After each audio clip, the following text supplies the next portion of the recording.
Hi and hello to our young readers and to our language enthusiasts out there.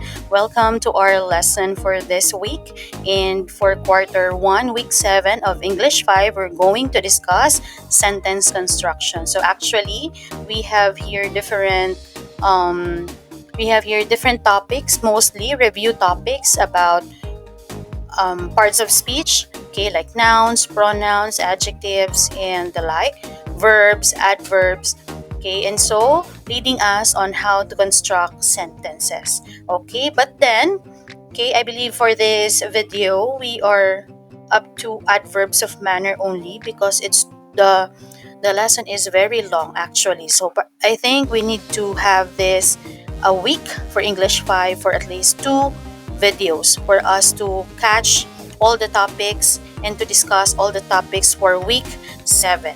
Okay, so let's have our learning competencies and objectives. Okay, so for our learning objectives, you need to identify and use collective, concrete, and abstract nouns and demonstrative pronouns in sentences while ensuring subject-verb agreement. Differentiate between linking, helping, and transitive verbs. Also, construct sentences in present progressive tense, arrange series of adjective into logical sequence of ideas, incorporate adverb of manner into sentences to describe actions with greater detail. Number 6, recognize the basic structure of compound complex sentences, compose compound sentences using coordinating conjunctions, so as well as moods, okay, and a lot more. So I think for objective 6, okay, and for the latter topics, okay, for week 7, we'll have that in another video. Okay, so for day 1, let's have a short review.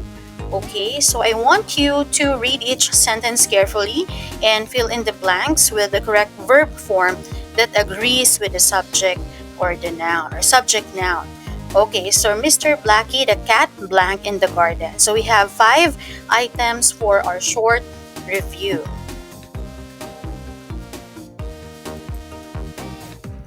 Okay, so to help you out, we have here Mr. Blackie the cat plays in the garden. Okay, we have singular subject, which is the cat. Now we're going to use a verb that ends in S. Okay, for singular subject, we use the S form of the verb. My friends go to the playground. So plural subject, friends. So we use the base form of the verb. So verb without S. The book is on the shelf. So singular subject, book. So singular form of to be. Okay, is. The birds fly in the sky. So plural subject, birds. So we use a plural verb form. Okay, so the dog likes his toy. So singular subject, dog.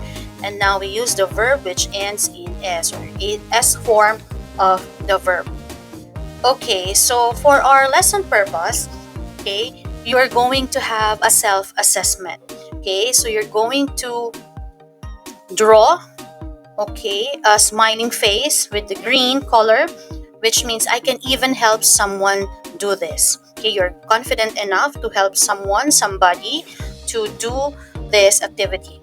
Okay, for yellow, I can do this by myself. Okay, orange, I'm not so sure, no, I need some more practice. Okay, so you're not that confident, okay, to do this activity. Okay, the next one is red, help me a little, and I got it. So you need a little help, okay, from your teacher or from someone or from your classmate.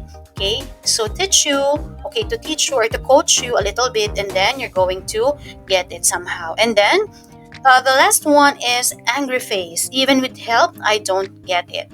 So kahit natulungan ka ng classmate mo, okay, or to coach ka ng iyong classmate, okay, hindi mo talaga mag-gets. Okay, so ito yung i-rate nyo, yung inyong sarili. So self-assessment. So what are the things that you're going to ask yourself? So we have here, okay, so these are the learning skills or learning targets.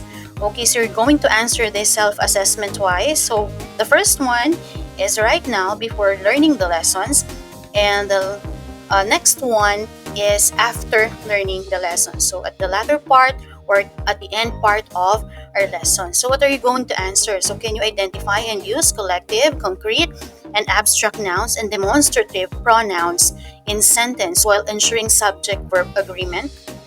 Differentiate between linking, helping, and transitive verbs. Na pag-iiba-iba mo ba?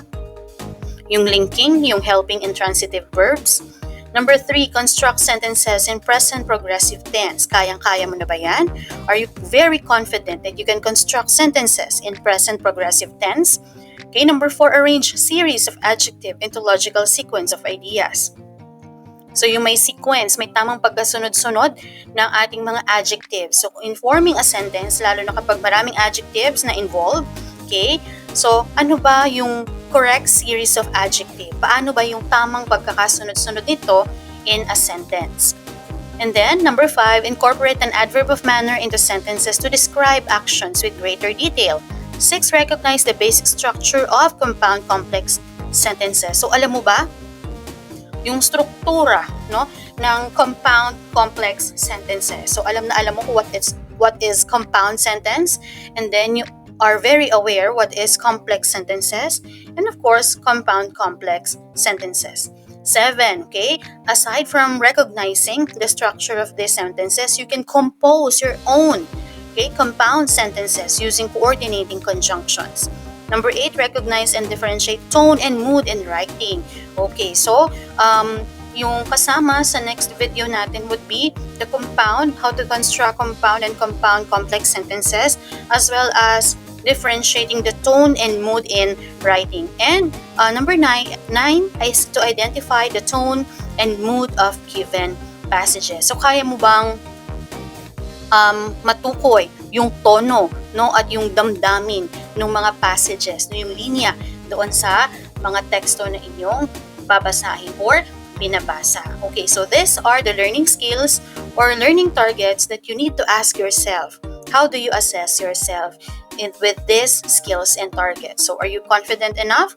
Okay, kumbaga kayang-kaya mo nang magturo sa iba, or kaya mo nang gawin sa sarili mo, or you need a little help para magawa mo, o hindi naman kaya tulungan mo ako para maunawaan ko, or yung last, kahit anong gawin mong turo sa akin, hindi ko yan maintindihan. Okay, so let's now proceed in unlocking content vocabulary. So we have here scrambled words, and we have the corresponding meaning and definition for each.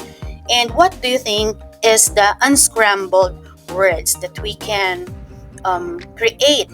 Okay, o ano yung ating mabubuo mula dito sa ating scrambled words. Okay, noun that refers to a group, so that is collective noun. So one that is perceived by the 5 senses as tangible and real, so that is concrete noun. So later on, we're going to discuss all of this. Okay, refers to the author's attitude towards the subject of his writing. It's the tone.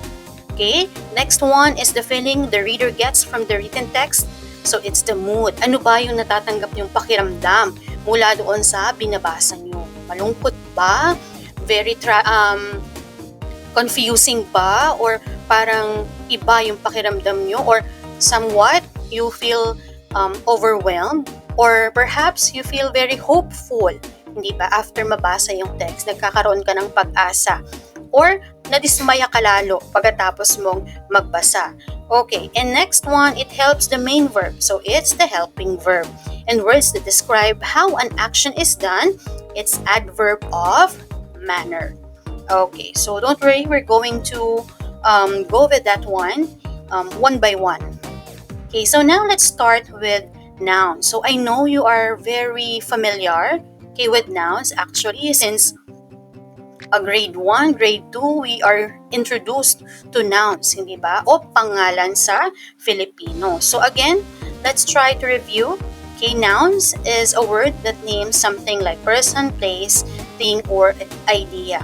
Okay? Or sa madaling salita, these are the names of person, places, things, or place, hindi ba? Or what do you call occasions? Okay, or sa Tagalog o sa Filipino, ito ay pangalan. Ito ay ngalan ng tao, bagay, puok, lugar, at mga pangyayari. Okay, so now for this lesson we have 3 kinds of nouns that we're going to discuss. So first, we have the concrete nouns. So this one, okay, is one that is perceived by the five senses as tangible and real. Okay, so ibig sabihin, ito ay ating nahahawakan, nakikita, naaamoy, nahahawakan. Okay, so kumbaga, ito ay may kinalaman sa ating five senses ng ating katawan. So, maari mo itong nakikita, maaring naririnig mo, nahahawakan, o maari mo ring nalalasahan. So, those are concrete nouns. When we say abstract nouns is one that can be perceived by the five senses like ideas, a concept, or emotion. So, for abstract nouns, perhaps it's peace, love, freedom, okay? So, something that talks about ideas, okay? Concept or anger, di ba? Pero kumbaga, hindi mo siya nakikita. Can we see freedom? Can we see love? Okay, hindi natin yun nahahawakan, hindi ba? Pero ito ay mga konsepto, ito ay mga ideya na kung saan ito ay parte ng ating buhay at kasama sa ating pamumuhay na pinag-uusapan natin. While concrete nouns, ito yung mga bagay na nahahawakan natin, nakikita natin, naaamoy, nalalasahan. Okay? And then last, we have collective nouns. So nouns that refers to a group. Okay, so to further discuss these three kinds of nouns, okay, I prepared a table. So we have type of noun, the definition, and example. So again, collective noun, a word that refers to a group of people, animals, or things as one unit, as a group. Okay, so examples: team, class, flock, family, herd, and committee. Abstract noun, a noun that refers to an idea, quality, or state that cannot be seen or touched. So for example, love, freedom, happiness, wisdom, anger, and honesty. And for concrete noun, a noun that refers to something that can be seen, heard, touched, smelled, or tasted. So for example, apple, dog, chair, music, flower, book, and a lot more. Okay, so we have here some examples of collective nouns and their meaning. So, alam naman natin, hindi tayo masyadong aware, okay, sa mga klaseng ito ng collective nouns. Okay, so bihira natin siyang ginagamit. Actually, kahit sa Filipino, limitado yung collective nouns na ating napapakinggan. Kumbaga, hindi natin siya ganoon ginagamit sa araw-araw nating pamumuhay. So we have here number one, team. It means group of players. Audience, group of people who are watching a show or listening to a performance. Swarm, it's group. It is called group of insects. Flock, group of birds. Herd, group of large animals like elephants and cattle. Colony, these are group of ants. We also have pod, group of dolphins. Pride, group of lions. Troop, group of monkeys. Pack, group of wolves. And school, group of fish. Diba? Pag naririnig natin school of fish. Okay, so yung group sila. So minsan, diba, kapag may nakikita tayong mga ibon na sabay-sabay silang lumilipad as a group, diba, parang ang gandang tingnan. Okay, so we call that collective nouns. Okay, so we have here a quick and activity. Okay, you're going to identify if it is concrete or abstract. So again, when we say concrete nouns, ito yung ating nahahawakan, naaamoy, nakikita, at nalalasahan. When we talk about abstract nouns, okay, idea, concept, okay, hindi natin siya nakikita, hindi nahahawakan, pero possibly nararamdaman natin siya. Okay, so such as emotions. Okay, so we have here, I think, 10 items for this activity. So number one is happiness, table, friendship, tree, bird, love, book, anger, dog, and knowledge. Okay, so which one, okay, o alin sa mga yan, ang abstract nouns and concrete nouns. Okay, so for happiness, it's abstract. People, it's concrete noun. Friendship, abstract. Okay. 3, it's concrete. Bird, concrete. Love, abstract. Book, concrete. Anger, abstract. Dog, concrete. And knowledge, abstract. This time, let's go back to our simple subject and verb agreement. So collective nouns are often treated as singular entities in formal writing. Hence, they take singular verbs. Okay. So yung collective nouns ay tinatrato natin bilang singular. Okay? Sa formal na paraan ng pagsulat. Kaya naman, sila ay gumagamit din ng singular verbs. So, however, in informal context, particularly when referring to the individuals within the group, a plural verb may be used. Okay, so may ganitong paalaala. Okay, so let's have our basic guidelines. So, singular sense. When the collective noun is used in a singular sense, it takes a singular verb. Example, the team is playing well. So, meaning to say, yung tinutukoy niya na team dito is singular. Yung isang team. Diba? Hindi naman dalawang team. So, isa, that's why it takes a singular verb. So, in this sentence, be form of the verb, which is. For the plural sense, when the collective noun is used in a plural sense, it takes a plural verb. The team are arguing among themselves. Ibig sabihin, ginamit niya yung collective noun dito sa maramihang pananaw, no? And now it takes a plural verb. Ibig sabihin, sila doon sa loob ng team ay nag-aaway-away. Ibig sabihin, yung mga, for example, in terms of team, pwedeng players, di ba? Yung mga players sa loob ng team ay nag-aaway-away. Kumbaga, sila ay nag-aaway-away. So, we take it as plural. That's why we take a plural verb. Okay, now, consistency. Be consistent in the usage throughout the sentence or paragraph. Example, the flock of birds flies south for the winter. Singular sense referring to the entire flock. So, kailangan nyo lang maging consistent sa paggamit nito sa isang pangungusap or sa isang talata. So, kung ginamit mo na siya as singular, so stick to it. Kapag ginamit mo na siya in plural sense, so be consistent na ganoon ang iyong paggamit. So, to avoid confusion as well. Okay, so this time, let's talk about pronouns. Okay, a pronoun is a word that takes the place of a noun in a sentence. It is used to avoid repetition and make sentences clear and concise. There are different kinds of pronouns, and some of them are personal or subject pronoun, demonstrative pronoun, relative, and reflexive pronoun. So, personal pronouns function as subject in the sentence. So, for example, I, you, he, she, it, we, and they. When we talk about relative pronouns, these are used to introduce relative clauses and connect them to a noun. So, for example, who, whom, whose, which, and that. Reflexive pronouns refer to the subject of the sentence, indicating that the action of the verb reflect back on the subject. So, examples include myself, itself, himself, herself, themselves, and yourselves. And for demonstrative pronouns are used to replace specific nouns and indicate their position in relation to the speaker and the listener. So examples include this, that, this, and those.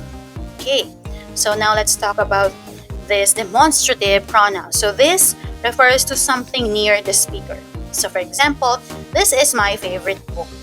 So yung tinuturo mo ay malapit doon sa iyo, no? Kumbaga, malapit sa nagsasalita yung bagay na tinuturo. That refers to something farther away from the speaker. That is the tallest building in the city. So ang tinutukoy niya dyan ay malayo doon sa nagsasalita. So we use the demonstrative pronoun that. This refers to multiple things near the speaker. These are the keys you were looking for. Pwedeng hawak mo, pwedeng katabi mo, pero marami. Okay, plural naman siya. And those refer to multiple things farther away from the speaker. Those flowers are beautiful. No, malayo sa nagsasalita at marami. Okay, so we have here an example. This, okay, malapit but singular. That, malayo pero malayo sa nagsasalita and singular. This, malapit sa nagsasalita, plural. Those, malayo sa speaker or nagsasalita and plural. Okay, so we have another activity. Practice activity. Demonstrate your patriotism. Fill in the blanks with the appropriate demonstrative pronoun this, that, this, or those to complete the sentences. So we have another 10-item activity for this one. So are you ready? Okay, so can you try answering our activity?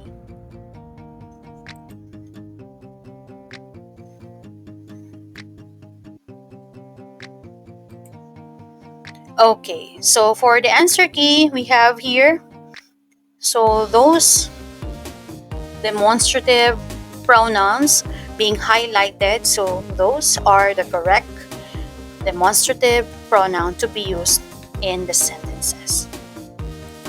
Okay, let's have day 2. And for day 2, let's have the kinds of verbs. So helping, linking, and transitive verbs. So what are these verbs and what are these for? Okay, so verbs, okay, helping verbs are verbs that come before the main verb and help to express tense, mood, or voice. For example, Andres is reading No Limit Nang Hire. So we have the helping verb plus the main verb. Okay, another example, Tata Celo will visit Bulacan next week. So we have the helping verb will plus the main verb. So will is the helping verb which indicates future tense of the main verb visit. Okay, and number 3, do you want coffee? So we have the helping verb do plus the main verb want. So do is a helping verb used here to form a question. Okay, so when we talk about linking verbs are not action verbs and they do not define any action. Instead, they describe the subject rather than the action like other verbs. Okay, so they define the subject or add more details about it. That means sensory verbs like appear, look, feel, smell, sound, or taste can act as linking verbs when they describe the subject. Okay. Verbs be, such as am, is, are, was, and were, become, and seem are always linking verbs. Okay, so for example, Philippines is my country. So is the linking verb. Number 2, the Katipuneros appear happy. So appear here in the sentence is the linking verb. Okay, now let's talk about transitive verbs. Okay, transitive verbs are verbs that require a direct object or DO to complete their meaning. Okay, so for example, Goyong gives a gift. Okay, the verb is gives and the direct object, ano ba yung binigay niya? Okay, what did he give? It's a gift. So gift in this sentence is the direct object. Another example, Antonio bought a book. Okay, the verb is bought and ano ba yung kanyang binili? Okay, what is the direct object? So it's a book. Tandang Sora offered her home. Okay, so our verb is offered and the direct object is home. Okay, number 4, they chose Rizal as our national hero. So the verb is chose and who did they chose? It's Rizal. So Rizal in this sentence is the direct object. Okay, next we have the verb tenses. Okay, particularly the present progressive tense. Okay, but before going to the present progressive tense, okay, when are we going to use the simple present tense? Okay, present tense describes actions that are habitual, regular, or generally true. We use the present simple tense when we want to talk about fixed habits or routines or things that don't change. Okay, so for example, we celebrate National Heroes Day in the month of August. Johan walks to school every day. The school bus arrives at 7 o'clock from Monday to Friday. Now, when to use present progressive tense? Present progressive tense describes action that is happening right now or around the current moment or at the moment. It is formed with the present tense of the verb to be or am, is, are plus the base form of the verb plus ing. Okay, so ibig sabihin present progressive, it is happening right now or at the moment or yun nga, at the current moment. So for example, he is walking to school right now. The children are watching the program or the celebration of the National Heroes Day. And the school bus is arriving right now. So simple present progressive tense is used to describe actions that are happening right now. So yun ang difference niya. When we say present tense, habitual. Laging nangyayari. Okay? Pero when we say present progressive tense, it is happening right now, at the moment, at the current moment, at the same time. Okay? So right now. Okay, so for day 3, we're going to discuss adjectives and adverbs. Okay, so adjective series. Okay, so what are adjective series? Ano ba tong adjective series na to? So kanina, binanggit natin na kapag marami tayong ginamit na adjectives, meron tamang paraan ng pagkakasunod-sunod nito or proper order. Ano ba yung dapat na mauna kaysa sa ganito? No, sinong adjective ang dapat mauna sa ganitong adjective? So meron siyang correct order or pattern na dapat na sinusunod. Many sentences are hard to understand because of incorrect sequences of ideas. Confusion happens when words and phrases are not in their correct places. English is simple, logical, orderly language. It has established certain word orders which should not be violated. And this order is also observed when using adjective series. An adjective series is a sequence of adjectives that describes a noun in detail. Ibig sabihin, detalyado niyang dinidescribe ang isang noun or ang isang pangalan. Okay, so sabi dito, okay, based on the figure, adjective modifies and describes a noun and pronoun. Okay, so an adjective is a word that describes or modifies noun or pronoun. So ma'am, ano po ba yung order na sinasabi mo? We have here order from 1 to 10. So order, series name, and example. So ano ba yung dapat na mauna? Okay, number 1, it's the determiner and observation. So what are the examples? The, an, a, this, that, this, and those. So we call that determiners and observation. Number 2, so next to the determiner should be the quantity or number, kung mayroon man. Okay, so tatandaan natin, kung wala naman sa mga ito, of course, ipapas nyo na. Susunod na dapat kung ano yung kasunod. Pero kung lahat ay nandyan, so this is the correct series or order of adjectives. So again, determiner and observation. Next is the quantity or number. So 2, 3, 8, 0, what else? Anything that tells us a number. Next, number 3 is quality, physical quality. Example, thin, untidy, rough. Next is the size. Is it big, small, or tall? Age, old, young. Shape, round, narrow, square, triangle. Color, brown, green, pink, red, blue. Origin or nationality, Filipino, Chinese, Australian, American. Okay, material, wood and plastic or metallic. Purpose or qualifier, walking, cooking, or running. Okay, so example. She was a beautiful, tall, thin, young, black-haired Filipina woman. Okay, So, magkakasunod, hindi ba? So, we have the determiner. Okay. We have the quality. Okay. So, we have the tall and thin, and then we have the age, okay, the color, and the nationality. Okay. So, what is number 4? It's the size. Okay. Big or small. Okay. So, yun yung ating sequences. Alright? And then for number 2, the quick brown fox jumps over the dog. So, meaning to say, kung tatlo lang naman or dalawa, so wala naman problema.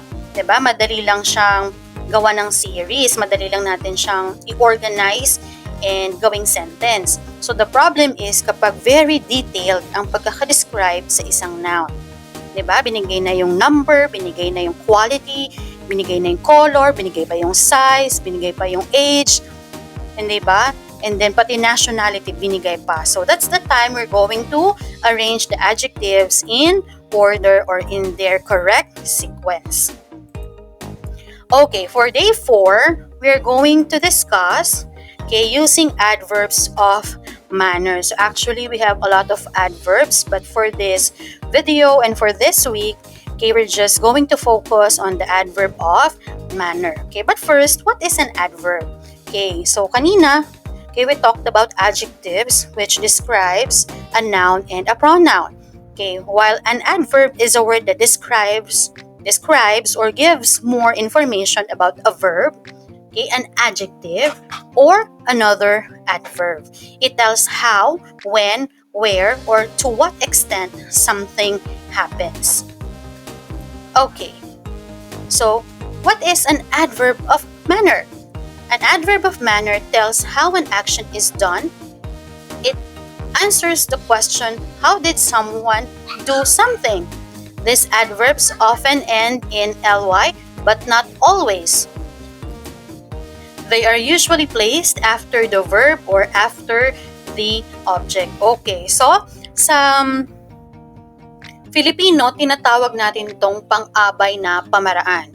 Okay, it tells us kung paano ginawa, paano nangyari yung isang kilos. So sa paanong pamamaraan ginawa o naganap ang isang kilos. Okay, so we have here some examples of adverbs of manner. So, she sings beautifully. So, how does she sing? Beautifully. So, sinasagot niya, it answers the question how. Okay? Sa Tagalog, sinasagot niya kung paano ginawa ang kilos. For this sentence, she sings beautifully. Paano siya kumanta? How did she sing? Beautifully. So, that is the adverb of manner. He runs quickly. So, how does he run? Quickly. They worked hard. How did they work? Hard. So hard is the adverb of manner. The baby cried loudly. So how did the baby cry? Loudly. And the student answered politely. How did the student answer? Politely. So in terms of adverb of manner, always ask the question how. Okay? How did the verb happen? Paano isinagawa ang kilos? At kung ano yung sagot mo doon, that is the adverb of manner. Alright? Okay, so with that, I would like to say thank you so much. Wala tayong assessment muna for this video because we have another video, okay, for the continuation of this lesson for week 7. Okay, so we had around 30 minutes, okay, for this lesson only, and I think we're going to consume another 20 minutes for another set of topics, subtopics. So medyo maraming subtopics for this week in English, but then I know you can understand it very well. Alright, so thank you so much for being with me. I'm Teacher Isa, and see you in the continuation of our video. Bye bye.